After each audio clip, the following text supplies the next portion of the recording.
Hello YouTube and welcome back to another video.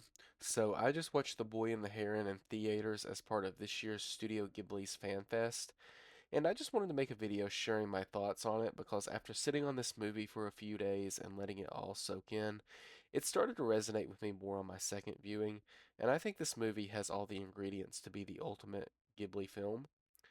And I know that's a very bold statement to make, considering every Ghibli movie that comes out is considered a masterpiece and raises the bar. But I really do think The Boy and the Heron has all the ingredients to be the perfect Ghibli movie, and it may even be my favorite Ghibli movie.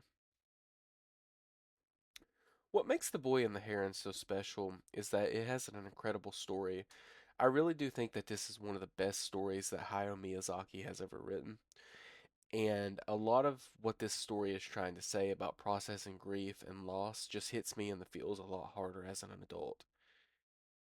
As always, in my movie reviews on this channel, I don't want to delve too much into story spoilers because I want everyone watching this video to be able to watch this movie, spoiler 3.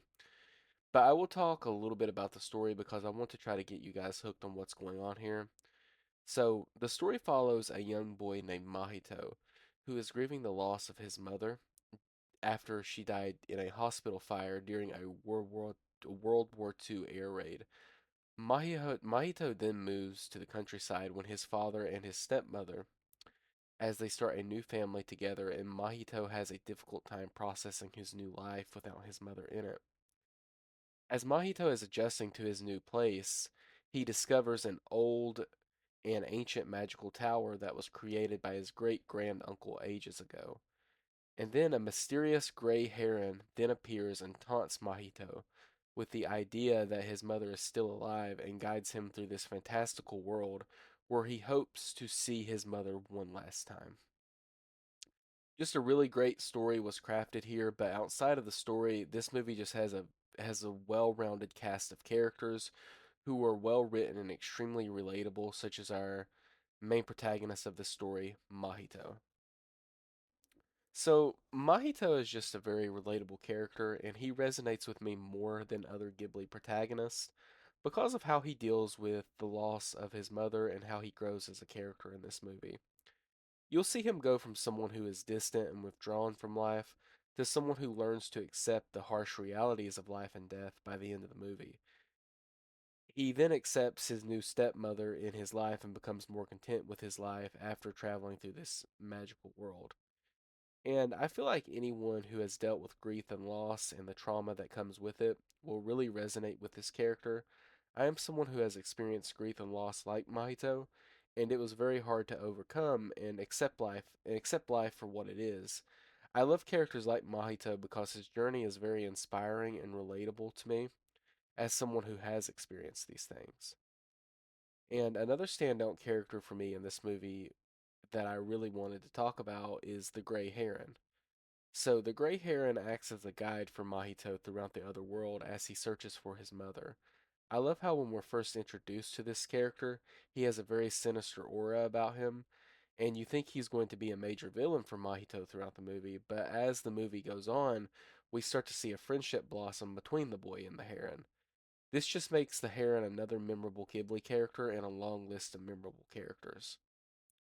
And like I said earlier, this movie just has a great cast of characters that you'll meet throughout the movie and that will stick with you way after you roll the credits.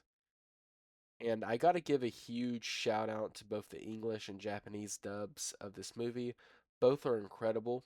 I first watched this movie with its English dub, and then I watched it in theaters in its original Japanese dub.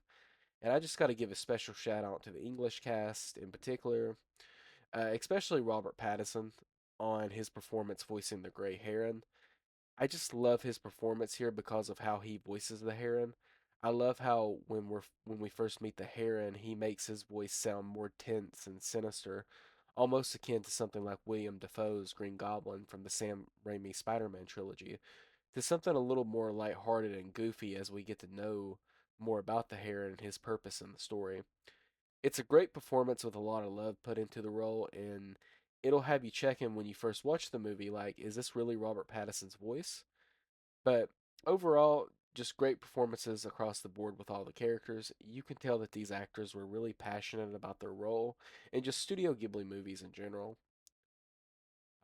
Another great point that I need to talk about is the animation here because this movie just looks incredible, especially when Mahito journeys to the other world.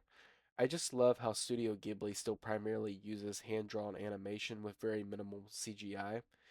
It makes all of their movies look like $1 million years after they release, and I know in, let's say, 10 to 20 years from now, if I decide to watch this movie again, I'm going to say, man, that looks just as good as that looks just as good as when I first watched it last year.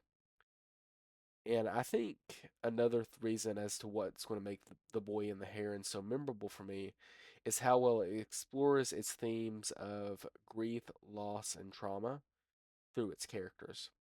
I also like towards the end of the movie when we're introduced to the great granduncle and he's wanting Mahito to take his place in the tower and gives him the option to create a new world as he sees fit. I feel like this is Miyazaki reflecting on his time with Studio Ghibli and showing that the torch can be passed down to the next generation. I really like that about the movie as well.